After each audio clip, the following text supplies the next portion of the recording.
IITian AKB welcomes you.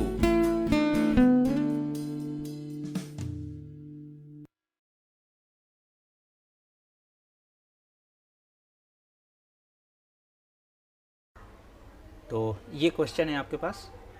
Question में given है if f of x equal to mod of x minus two for all x belongs to closed 0 to 4 closed and g of x equal to f of x, then find integration from 2 to 3, है ना। Function क्या दिया गया, g of x minus f of x dx। ठीक है, तो देखते हैं कैसे निकालते हैं इस इंटीग्रल को। तो इस इंटीग्रल को निकालने के लिए सबसे पहले हमें दिमाग क्या लगाना है कि यहाँ पर जो वेरिएबल है इंटीग्रेशन का वो क्या है, x है। वो क्या है, x है। तो इस x की जो वैल्यू है वो 2 to 3 है। x की जो वैल्यू है वो 2 to 3 है। और ये जो फंक्शन डिफाइन किया गया, डेफिनेशन दी गई है, वो 0 से 4 है, राइट। तो हम इस चीज़ का फ़ायदा उठाएंगे जो हमने अभी यहाँ पर ऑब्जर्वेशन देखा है ना। तो देखते हैं कैसे, थोड़ा सा बस दिमाग लगा करके करेंगे तो बहुत इजी हो जाएगी प्रॉब्लम। आपको इसको ओपन नहीं करना पड़ेगा बहुत ज़्यादा इसको, है ना। तो देखिए 0 से 4, तो ये है 0 और ये है 4, राइट। 0 से 4 ये पूरी फंक्शन की डेफिनेशन या डोमेन जिसमें वो अभी फ़िलहाल डिफाइंड है, ठीक है। अच्छा, अब इसके बाद ये जो फंक्शन है ये क्या है, यहाँ पर मैं और भी पॉइंट मार्क कर देता हूँ। 0 था, 1 होगा, 2 होगा, 3 होगा और 4 होगा, है ना। ऐसे और भी होंगे, है ना, जितनी नीड है उतना बनाया है, राइट। अच्छा, इस फंक्शन को अगर हम लोग देखें तो मॉड के अंदर क्या क्वांटिटी अवेलेबल है, मॉड के अंदर क्या क्वांटिटी अवेलेबल है, x माइनस 2, है ना। तो x माइनस 2 को अगर 0 करते हैं तो x इक्वल टू क्या आता है, 2 आता है। तो x इक्वल टू 2 यानी कि x माइनस 2 जो है वो नंबर 2 का क्या है, करस्पॉन्डिंग फैक्टर है। मेरे इनइक्वलिटीज़ के लेक्चर आप लोग देखिए, है ना, लेक्चर 1, 2, 3, है ना, 3 पार्ट 1, पार्ट 2, है ना। और भी फंक्शन से रिलेटेड मैंने डाले हैं लेक्चर, वो आप जाकर देख सकते हैं, उनका लिंक आपको डिस्क्रिप्शन में मिल जाएगा, राइट।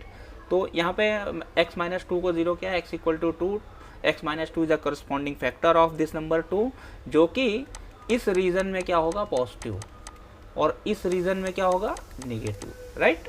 इस रीजन में पॉजिटिव, इस रीजन में निगेटिव। अच्छा, सोचने वाली बात क्या है, सोचने वाली बात यहाँ पर यह है कि हमारा जो लिमिट है, इंटीग्रेशन की लिमिट, वो 2 से 3 है। देखिए यहाँ से 2 से 3, है ना। तो इस इतने पार्ट में अगर आप ध्यान से देखेंगे तो जो x माइनस 2 फैक्टर है वो तो भाई पॉजिटिव है। इस इतने पार्ट में अगर आप देखेंगे तो x माइनस 2 फैक्टर क्या है, पॉजिटिव है। तो जब x माइनस 2 फैक्टर इतने पार्ट में पॉजिटिव है तो यहाँ पर जो भी मॉड ऑफ x माइनस 2 कहीं पर भी अगर आता है तो वो सिंपली क्या लिखा जा सकता है, x माइनस 2, राइट। ठीक है, तो अभी इस चीज़ को ध्यान में हम लोग रखेंगे और अब हम लोग अपना आंसर निकालते हैं। इस इंटीग्रल को मैं i मान लेता हूँ, से इट इज़ i। तो i इज इक्वल टू, मैं i लिख दे रहा हूँ, i इज इक्वल टू क्या करेंगे हम लोग, integration 2 to 3, right, integration 2 to 3। g of x आपके पास क्या है, f ऑफ x, ऐसा है ना। तो हम यहाँ पे क्या लिख रहे हैं, ध्यान से देखिएगा, इंटीग्रेशन 2 to 3 क्या लिख रहे हैं, g of x f of x। अब f ऑफ x तो मॉड ऑफ x माइनस 2 है, तो हम यहाँ पर मॉड ऑफ x माइनस 2 लिखने वाले थे, है ना, लिख देते। लेकिन यहाँ पर x जो है वो 2 से 3 है, तो 2 से 3 के पोर्शन में x माइनस 2 तो पॉजिटिव है, तो मॉड लगाने का कोई फ़ायदा नहीं है, इसलिए मैंने डायरेक्ट यहाँ पर ओनली x माइनस 2 ही लिख दिया है, राइट। ये दिमाग आपको लगाना है, ठीक है। अच्छा, माइनस f ऑफ x, ठीक है। f ऑफ x आपके पास क्या है, वो तो डायरेक्ट आपको मॉड ऑफ x माइनस 2 दिया गया है, लेकिन फिर से वही बात है कि इंटीग्रेशन क्या हो रहा है, 2 से 3 में हो रहा है, तो आपको मॉड लगाने की फिर यहाँ पर भी ज़रूरत नहीं लगेगी, ठीक है। आपने ये लिख दिया और ये जो था ब्रैकेट मैंने क्लोज कर दिया, dx, राइट, ठीक है। तो आगे देखते हैं क्या होता है।